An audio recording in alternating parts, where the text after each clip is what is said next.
Salam sejahtera bagi saudara-saudara yang senantiasa dikasihi Tuhan Yesus Kristus. Kembali kita berjumpa di dalam Sapaan Gembala GKI.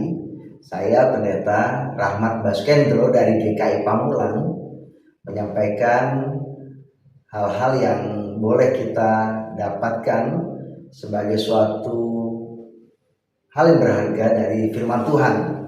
Yang hari ini kita mau belajar bagaimana kita dapat menghayati kehidupan kita sebagai manusia yang kerap kali kita dipenuhi oleh segala macam tantangan, masalah, atau hal-hal yang dapat saja membebani hidup kita, yang sampai-sampai kita sendiri pun begitu sulit untuk dapat keluar dari sana.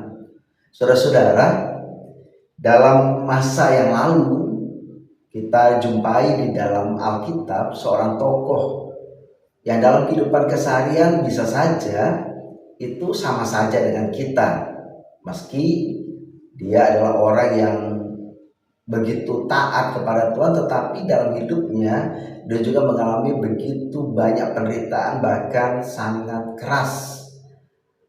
Kita pikir orang-orang demikian tampaknya jauh dari masalah, orang-orang demikian jauh dari penderitaan, bahkan kawan-kawan terdekatnya pun berpikir bahwa ini mesti karena ada yang salah dari dirinya, atau mungkin dia mengutuk Tuhan, atau dia berbuat yang jahat di mata Tuhan.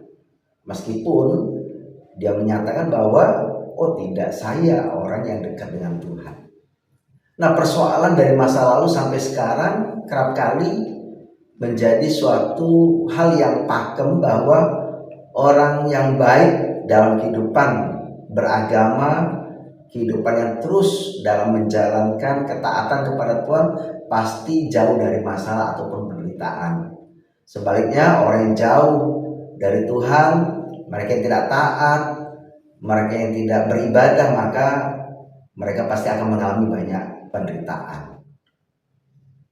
Pemahaman seperti ini kerap kali menjadi suatu hal yang kuat di dalam pengakuan iman, atau bahkan menjadi suatu pakem di dalam prinsip kehidupannya. Tetapi Alkitab kita berkata yang berbeda, bahwa tokoh ini yaitu Ayub itu orang yang taat kepada Tuhan, tetapi dia juga diperkenan Tuhan mengalami hal-hal yang orang ingin sekali hindarkan, yaitu penderitaan, kesakitan, bahkan betul-betul dan luar biasa sakit, sampai-sampai kawan-kawan Ayub pun melihat bagaimana kondisi Ayub itu sangat menyedihkan. Nah saudara, apa yang dapat dikatakan oleh kita melihat hal itu kalau terjadi pada masa sekarang? Bisa jadi kita juga memiliki pemahaman sama seperti kawan-kawan Ayub, atau kita memiliki pemahaman yang lebih keras lagi bahwa pasti orang demikian sudah dikutuk Tuhan, atau mereka mendapatkan suatu tulah sehingga mereka harus mengalami semuanya itu agar mereka bertobat. Saudara yang terkasih, Ayub memperlihatkan kepada kita bahwa orang yang benar di mata Tuhan pun dapat saja mengalami hal-hal yang menyakitkan.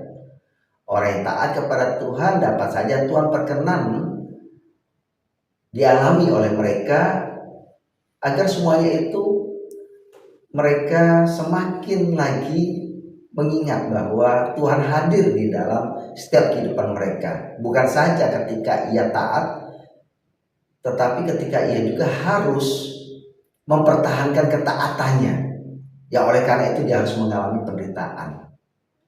Ketaatan kepada Tuhan bukan saja ketika ia mengalami hal-hal yang katakanlah sesuatu yang baik-baik saja, tidak ada masalah, menyenangkan, menggembirakan, tetapi ketaatan itu perlu juga senantiasa diperjuangkan ketika dia mengalami hal-hal yang tidak menyenangkan atau sesuatu yang menderita.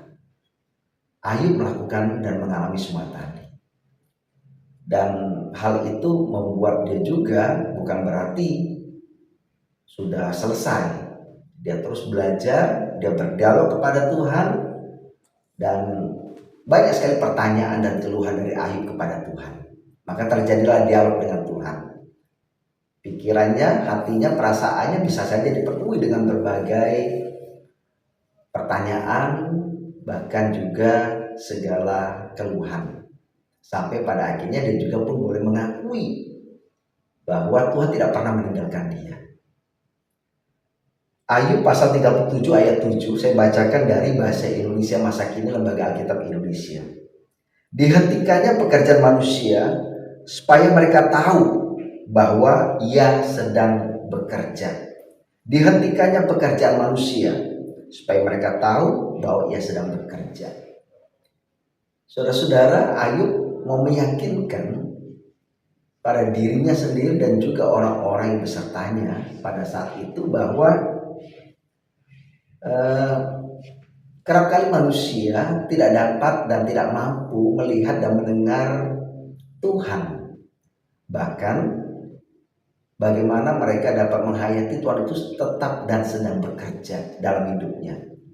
Oleh karena apa? Bisa jadi karena manusia begitu ribut, begitu penuh di dalam setiap masalah, sampai-sampai dia lupa untuk menenangkan hati, pikiran, sabar, hidup dalam kontemplasi di dalam hadirat Tuhan. Dan oleh karena tidak melakukan itu, ya dia terus melakukan, dia mencari dengan segala keributan dunia ini, dan dia tidak melihat bahwa Tuhan sebenarnya bekerja untuknya. Karena itu yang diperlukan adalah, saudara-saudara, ketenangan, diam sejenak, mencoba mendengar, melihat bagaimana Tuhan berkarya atas hidupnya. Disinilah kita belajar dari pengalaman Ayub bahwa adakala kita memang